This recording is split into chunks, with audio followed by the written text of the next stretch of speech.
Magandang araw mga kaibigan. Isang kwentong muli ang aking ibabahagi sa inyo na tiyak na magbibigay kilig, saya at inspirasyon. Pero kung bago ka pa lamang sa aking channel, ay paki-like po ng video. Paki-click ng subscribe button, pati na rin ang bell icon para lagi kayong updated sa mga paparating ko pang upload.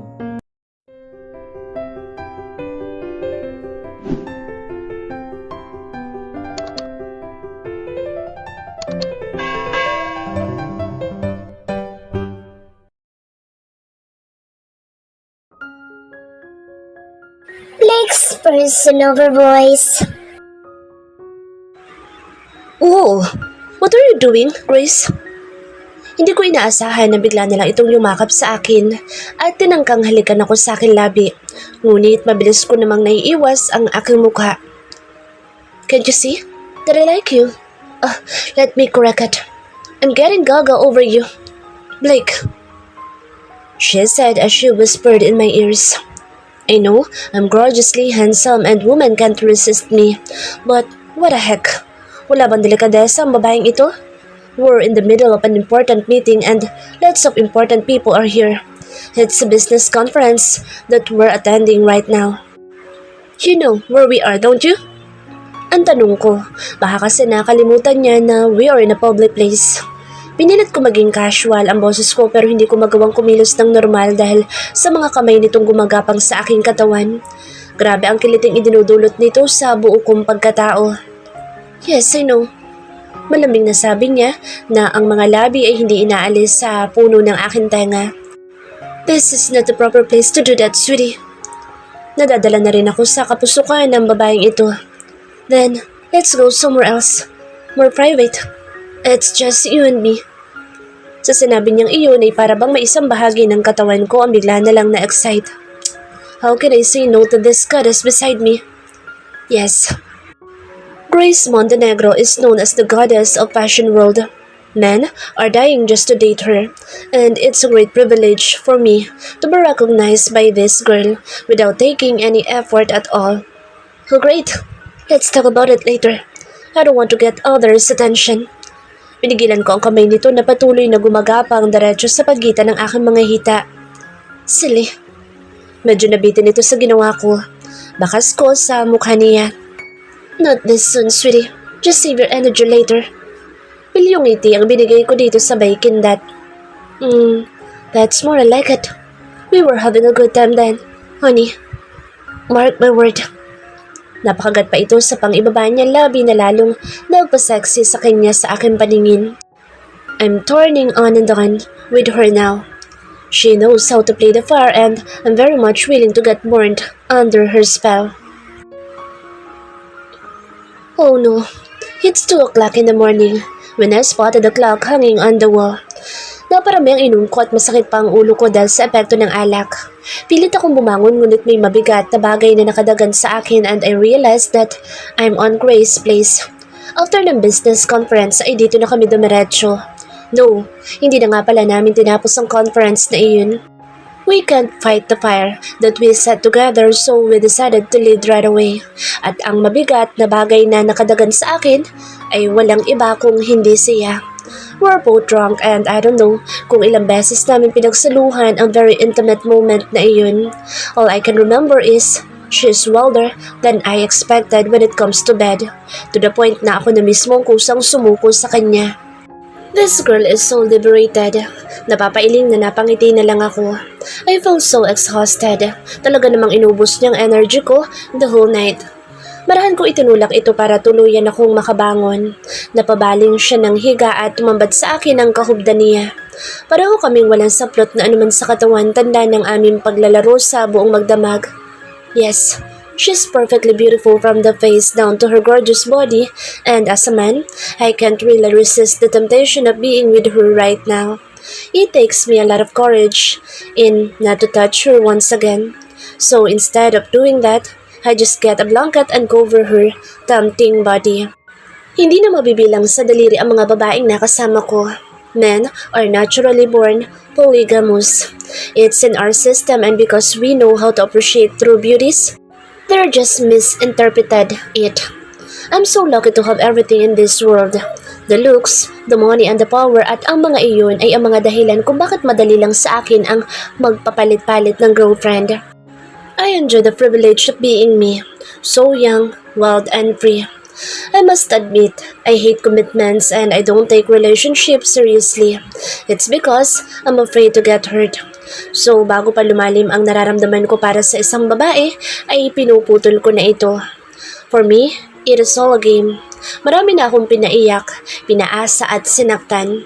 Yes, I'm so stupid to say na ayoko magseryoso sa isang relasyon dahil takot akong masaktan but in return, hindi ako natatakot na manakit ng damdamin ng iba. How many times do I have to tell you to take your job seriously? You're not getting any younger, but you act like one. I have my eyes everywhere and I know what you're doing. Hindi mo tinapos ang business conference and you go somewhere else with that woman. Kahit kailan hindi ka ba magtatanda? Remember how you wrecked my car 2 days ago because of your negligence.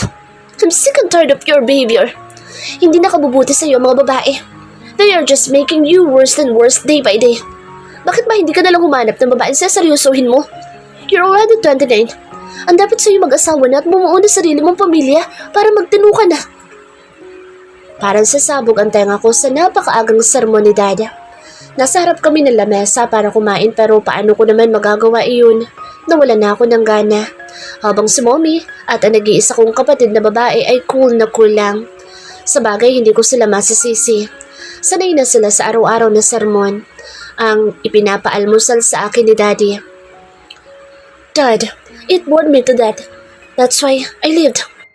I told you, si Jason na lang ipadala mo. But you still insist me to go to that boring conference. Reklamo ko. Sinamaan ako ng tingin ni Dad. Huwag ka na mga twiran.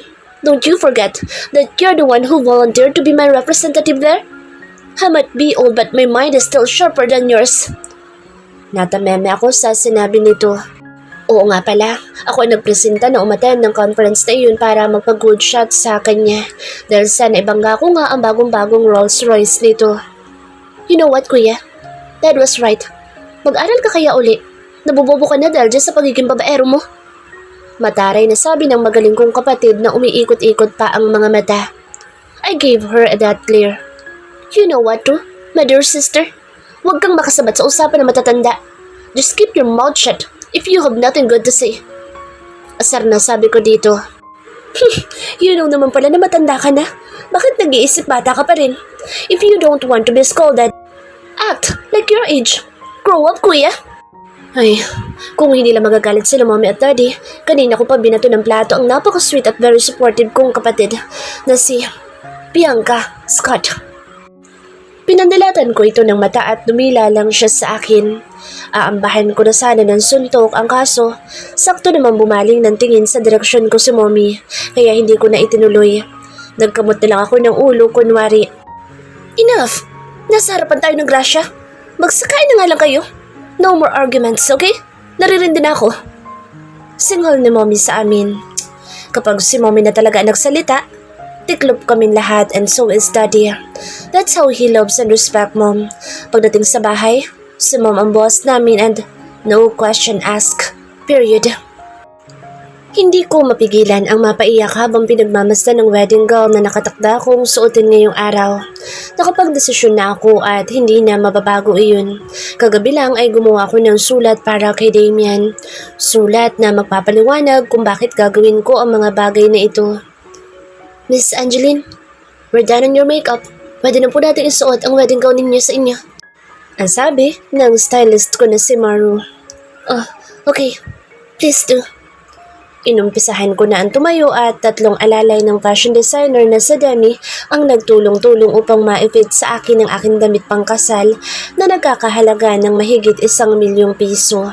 Siguro nga ay iisipin ng mga tao na makakakita sa akin ngayon na ako ang pinakaswerteng babae sa mundo dahil mapapangasawa ko ang pinakagwapong lalaki sa bansa galing sa prominenteng pamilya, mayaman at makapangyarihan. Si Damian de Guzman, ang lalaking pinangarap kong makasama sa habang buhay. Ang unang lalaki na nagpatibok ng aking puso. Mas pinili kong dito gawin ang aking desisyon upang hindi si Damian ang maging masama sa harap ng mga tao kung hindi ako. Magsasakripisyo na rin lang ako ay lulubos-lubusin ko na. Are you okay? Ang nag-aalalang tanong ni Damian sa akin dahil hindi na ako tumigil sa pag-iyak simula pa nang maglakad ako sa aisle at makalapit dito para sa aming panunumpa. Yes, I'm okay. Pagsisinungaling ko, ngunit ang totoo ay hindi ako okay. Sino ba naman ang magiging okay sa sitwasyon ko ngayon? Abot kamay ko na ang aking pangarap na makasama.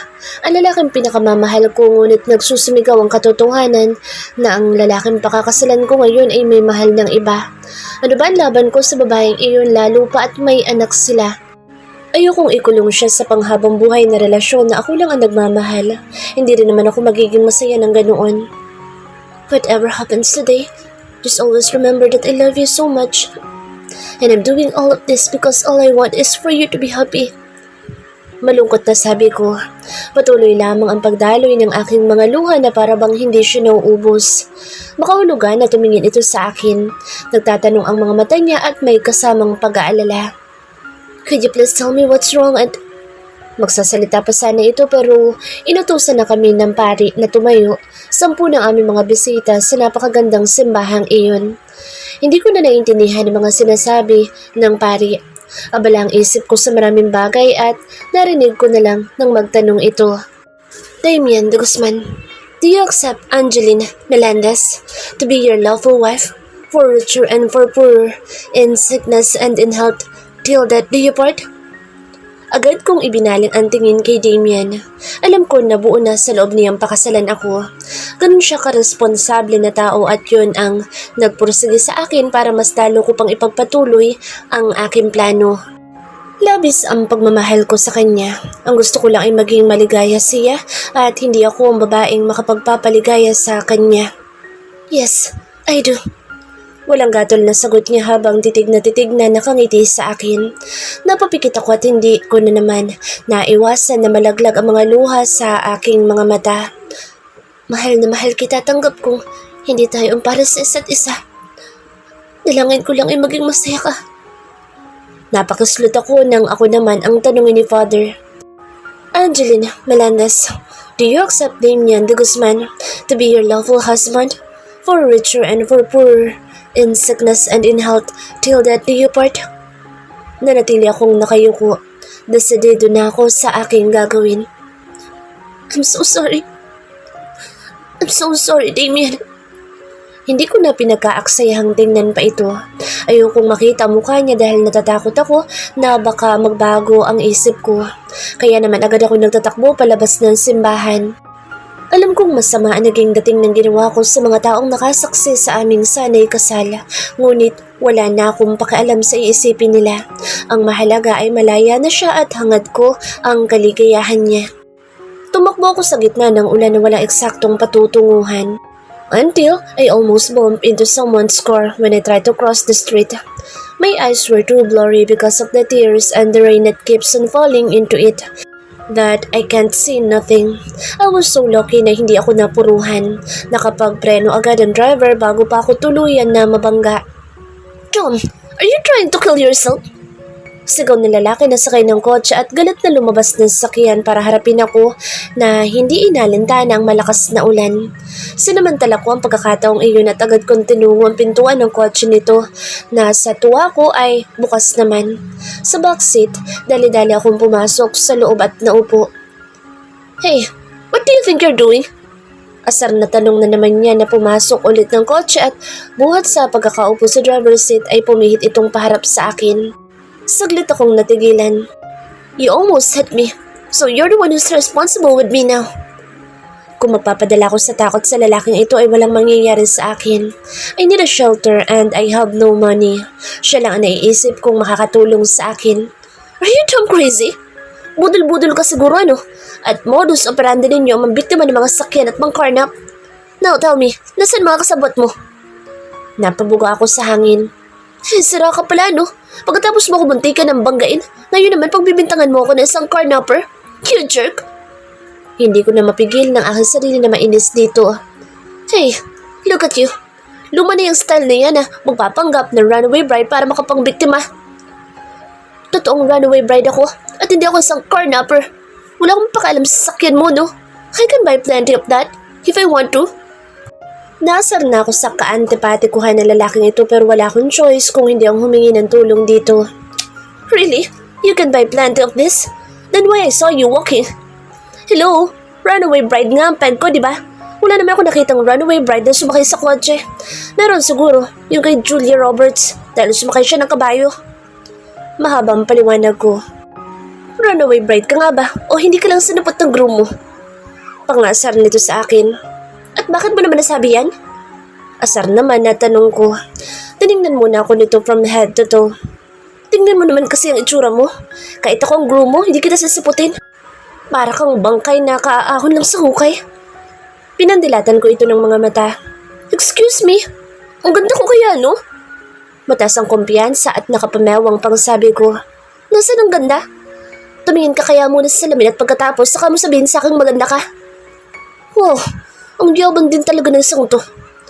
Walang kakurap-kurap na tumingin ako sa dashboard mirror at ako mismo ay natakot sa sarili ko nang makita ko ang mukha ko sa salamin. Dinaig ko pang zombie. Nahulas na ng gusto ang makeup ko. Maganda naman talaga ako eh. Medyo mababa na ang tono ng boses ko. Napangiti naman ito sa ginawi ko. Ngayon ko lang napansin kung gaano ito kagwapo nang lumabas mga dimples niya sa magkabilang pisngi. Gwapo nga, ang yabang naman at napaka-arugante pa. Okay, para wala nilang away, sabihin mo sa akin kung saan ka nakatira at ihahatid na lang kita. Magsasalita na sana ako nang maalala ko na naibenta ko na nga pala ang kondo ko at ang wallet ko na naglalaman ng credit cards, ATM cards at cash money ko ay nasa penthouse ni Damien. Pagkatapos sana ng kasal ay diretso na kami para sa aming European honeymoon at nasa maleta ko lahat ng iyon. Paano pa ako babalik doon? Now, I'm homeless and broke. What should I do? Wala pala akong bahay. Wala akong mapupuntahan kaya pwede ampunin mo na lang ako? Nanlulumong pakiusap ko dito. What the heck? Kung umamalasin ka nga naman Kakamot-kamot ng ulo ito. Sige na, mahina lang naman akong kumain. Mahinahong sabi ko. Nag-poppy eyes pa ako para mas convincing. Itigil mo yan, nakakasuya. Hindi ka cute. Inirapan ko lang ito ng paulit-ulit. Dad will gonna kill me kapag nakita niya na nag-uwi ako ng babae sa bahay. Sige na, kahit isang araw lang. Pakausap ko naman. He heaved a long sigh. Okay, sige. Pero isang araw lang ha? Tamang-tama, naka-business trip si Dad ngayon. Si Mom at ang sister ko lang nasa bahay. Talaga? Thank you. Tuwang-tuwa at napapapalakpak pang sabi ko. You owe me big time for this. Hindi ito libre. Nakangising sabi niya at pagkatapos ay umayos na ng upo at in-start ang engine. Halos kalahating oras na kami bumabiyahe at talaga namang lamig na ako dahil sa basang-basa akong damit. At ang walang pusong lalaking ito ay mas lalo pang nalaksan ng aircon ng kotse niya. What's your name nga pala? Ang tanong nito. Angeline. Angeline Melendez. Sagot ko. Nice name, but it's not suits to your freaking face. Nakangising sabi nito. Oh, ang yabang talaga. Ang lakas din talaga mga asab na isang ito. Pukpukin ko kaya ng sapatos ko para bumaon yung takong sa bulbunan niya. Pag ako talaga nakaligo at nakapagbihis, umanda ka sa akin, impacto ka. Ako nga pala si Blake. Blake Scott. Hindi ko inaasahan na ipakikilala nito ang sarili sa akin. Ewan ko sa'yo at wala akong pake. Third person over voice. Bumaba ka na nga dyan. You're not a princess para pagbuksan pa kita ng pinto. Asik ni Blake kay Angeline matapos niyang maipasok ang kanyang sasakyan sa garahe. Dito ka nakatira? Humahangang inilibot niya ang mga mata sa paligid nang tuluyan ng makababa na sa kotse nito. Of course. Pasupladong sagot naman ng binata. Sumunod ka na nga lang, ang bagal-bagal mo. Nagpataon na ito lumakad na para bang walang kasama. Tingnan mo lalakong to. Nung nagpasabog ng pagiging gentleman si Lord, tulog na tulog. Grabe. Pasalamat na lang siya dahil gwapo siya. Kung hindi, wala na siyang may pagmamalaki dahil bukod sa napakasungit na, nuknukan pa ng sama ng ugali na impaktong to. Ay, kung hindi ko lang talaga kailangan na matutulugan ngayon, hindi ako magtsatsaga sumama sa kanya. Bubulong-bulong si Angeline habang hindi magkanda o gagas sa pagbuntot sa lalaki na ngayon ay papasok na sa napakalaking pinto. Wow!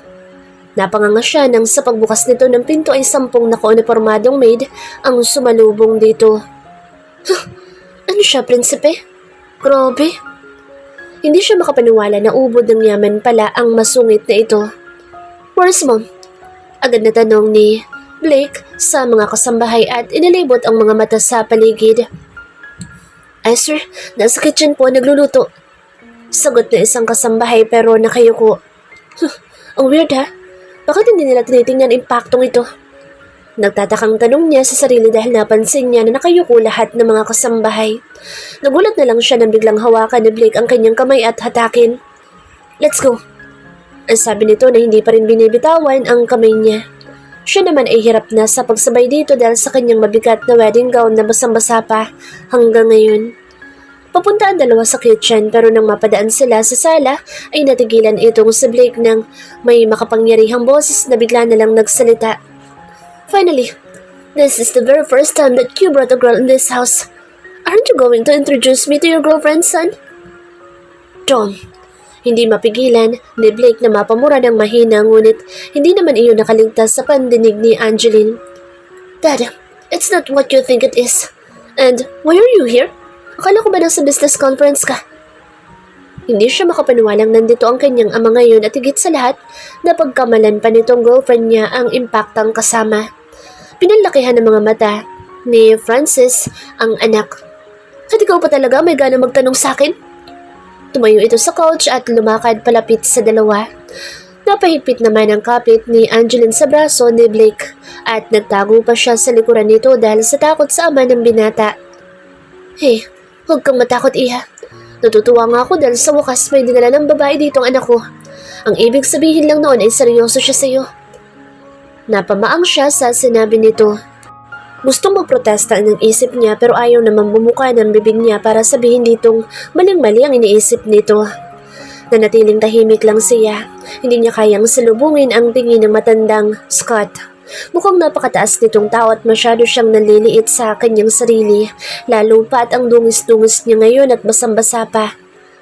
Dad, hindi pa ko nababaliw. Tingnan mo ang itsura ng babaeng ito. She's not my kind of girl, for pity's sake. Napaka-weird kaya niya. Piko na napahilamos pa ito sa sariling mukha matapos hatakin ang sariling kamay sa mahigpit na pagkakakapit ni Angeline. Ang sarap talagang kutusan ng buwisit na impaktong to. Makapanlait, wagas. Sakalin ko kaya para matagi na. Ipinilig-pilig niya ang kanyang ulo. Sorry na po, Lord. Hindi po ako ganoon kasama para gawin iyon. I won't believe you. Pagbihisin mo niya ang girlfriend mo at saka tayo mag-usap. Saan nga ba kayo galing at ganyan ang itsura ninyo? Nag-iisip ng isasagot si Blake. Umattend po kami ng costume party. Salo ni Angeline dito. Yun ang unang pumasok sa isipan niya. Oo, tama. Dad, sa costume party nga kami galing. Siya yung ghost bride. Ako naman si Prince Charming. Halos mamilipit pa ito sa kakatawa. Sus, napaksaya niya oh. Makailang irap ang ginawa niya rito. Ano bang nakakatawa at ang saya-saya mo? Seryosong tanong ni Francis sa anak. Nangungunod pa ang noon niya dahil sa ginawi nito. Napatigil naman itong si Blake sa pagtawa. Ah, wala po, Dad. Ang bilis mag-switch ng ekspresyon ng mukha niya. Sa kaninang pulang-pula dahil sa sobrang kasiyahan, ngayon naman ay seryosong-seryoso na. Nasa ganoon silang sitwasyon nang biglang dumating sina Mina Scott. Oh my gosh, bakit basang-basa kayo? Kawawa naman itong girlfriend mo, anak. Mukhang nilalamig na. Pinasadahan nito ng tingin si Angeline. Medyo nadismaya siya sa itsura nito ngunit hindi naman ipinahalata sa dalaga. Kahit ano pa ang itsura o katayuan sa buhay basta mahal ng anak niya ay tatanggapin niya ng buong puso. Natutuwa naman siya at mukhang lalagay na ito sa tahimik dahil nag-uwi na ng babae sa kanilang bahay. Sa tingin niya ay seryoso na ang anak sa babaeng kasama. Napasabunot na si Blake sa sariling buhok dahil sa sobrang asar. Here we go again. Hindi ko nga siya girlfriend. Ang kulit niyo naman eh.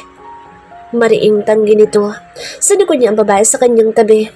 Come on, Tell them kung sino ka at hindi kita girlfriend. Inis na utos niya dito. Napaisip naman sa Angeline. Kapag sinabi niya ang totoo sa mga ito ay isang araw lang talaga siya pwedeng makitira dito, pero kung magpapanggap siyang girlfriend nga ng impacto, pwedeng mag-extend pa ang pagtira niya sa mansyon ng mga ito. Matatagalan pa bago niya makuha mga gamit niya sa pad ni Damien, na hindi nga niya sigurado kung magkikita pa sila ng dating nobyo, at sa ngayon ay wala pa sa isip niya ang posibilidad na magkita silang muli. Ako po si Angeline. Opo, ako po ang girlfriend ng anak niyo. Kimim pagpapakilala niya sa mga magulang ng binata. What? Baliw ka ba? Paano magiging girlfriend kita? Mahiya ka nga sa balat mo? Napaka-weird mo. Mom, Dad, nababaliw na ang babaeng yan. Hindi ko siya girlfriend, no? Nakiusap lang siya sa akin na makikitira dito kahit isang araw lang. Pilit niyang pinipigilan ang galit. Hindi niya akalain masasabi ng babaeng ito ang mga kasinungalingang iyon sa harapan ng kanyang mga magulang. Blake, what's your language? Hindi magandang biro na sabihan mo ng hindi maganda ang girlfriend mo. Ani Mina. Mga ngatwiran pa sana siya. Enough of it, Blake. Pagbihisin mo na muna si Angeline at nilalamig na. Mamaya na natin pag-usapan ng mga bagay na iyan. Pagalit, nasabi ni Mina sa anak. Pinukol ng masamang tingin nitong si Blake sa Angeline na inismiran lang naman siya. Gustong-gusto niyang kaladkarin ng babaeng impacta palabas, ngunit hindi niya magawa dahil sa takot sa kanyang mga magulang. Umanda ka sa akin mamaya. Nakangiting bulong niya rito, pero ang totoo, parang gusto na niyang sakalin nito sa sobrang inis. I love you too. Pilyong sagot naman ni Angeline na inilakas pa ang boses para marinig ng mga magulang ng binata. Alam niya nagpipigil lang ito ng galit at natutuwa siyang naasar ito, kaya lalo pa niyang inasar. I hate you. I swear. Nakangiting bulong na naman ni Blake. Naakit na talaga siyang hawakan ng leeg nito at pilipitin. Matamis na ngiti naman ang tugon ni Angeline sa sinabi nito, sabay tingkayad at ginawaran ng halik sa pisngi ang binata na gulat na gulat. Hindi niya inaasahan ang ginawa nitong pagnanakaw ng halik sa kanya. Yok! Nakakadiri ka! Suyang pinahida nitong pisngi na dinapuan ng labi ng dalaga.